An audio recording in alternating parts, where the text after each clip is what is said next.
Excellency Mr. Ararat Mիրզոյանի, Minister for Foreign Affairs of Armenia.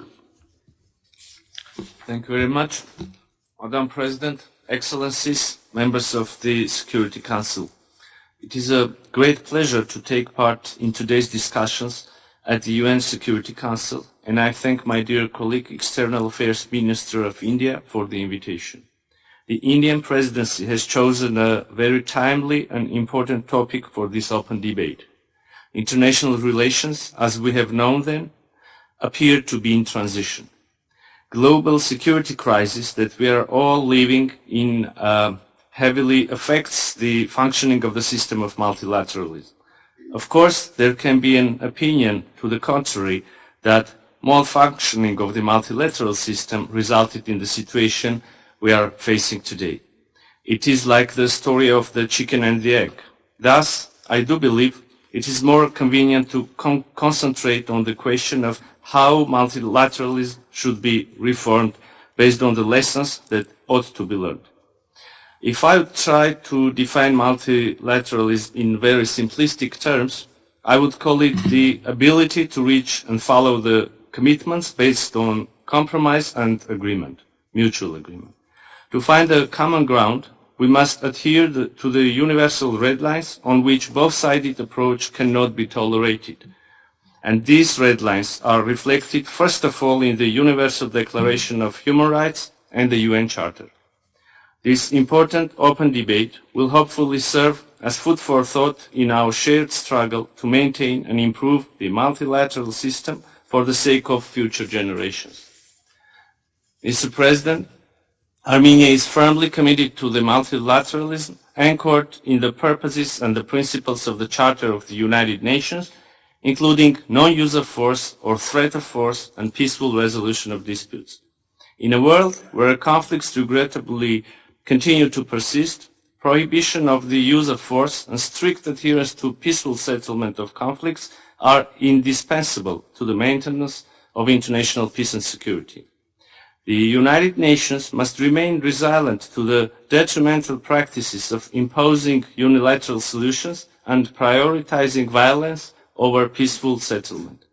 Attempts to normalize the use of force in interstate relations, to unleash wars and commit atrocities are incompatible with the core values and objectives of the United Nations and must be unequivocally condemned and rejected at all times.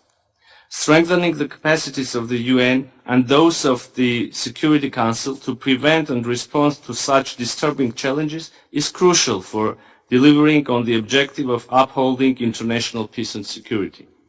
Armenia supports efforts, including efforts of India, to reform the institutions of multilateralism and to make the Security Council more inclusive and effective in responding to the current and emerging challenges and threats to the international peace and security.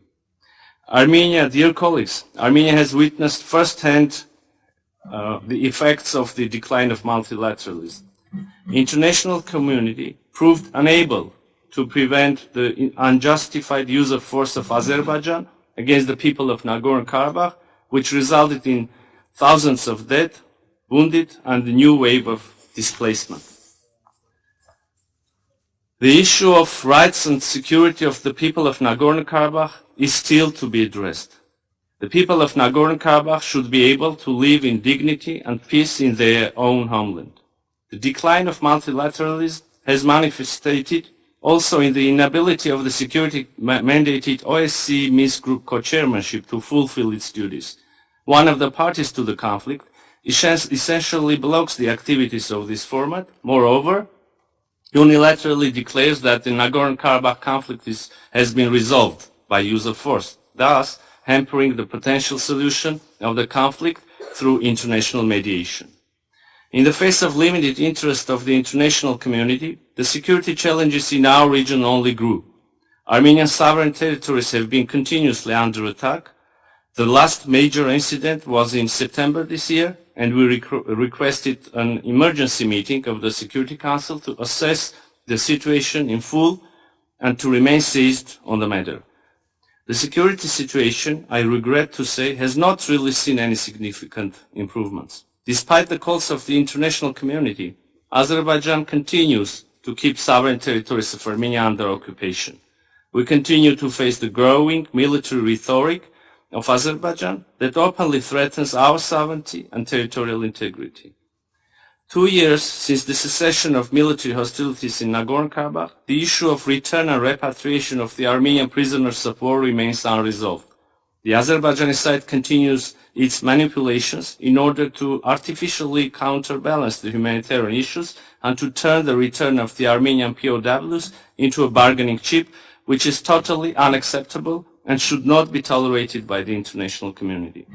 Moreover, the international humanitarian bodies, including those of the United Nations, are still unable to provide much-needed aid to the people of Nagorno-Karabakh, essentially leaving them behind, in stark contrast to the global pledge of the 2030 Agenda for Sustainable Development.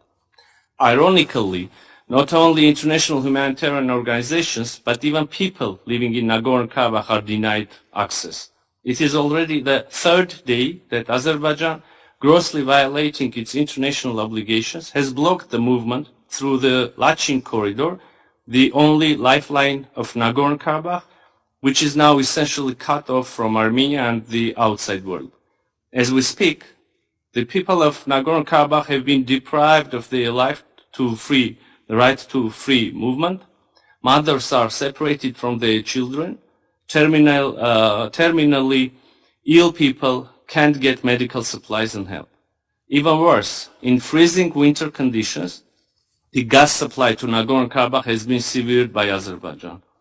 Nagorno-Karabakh, dear colleagues, is facing the imminent threat of food, energy, and overall humanitarian crisis, which, if not addressed urgently, will lead into a catastrophe. In such conditions, the leadership of Azerbaijan claims that they are ready to provide rights and security guarantees for Armenians and that no international mechanism or presence is required.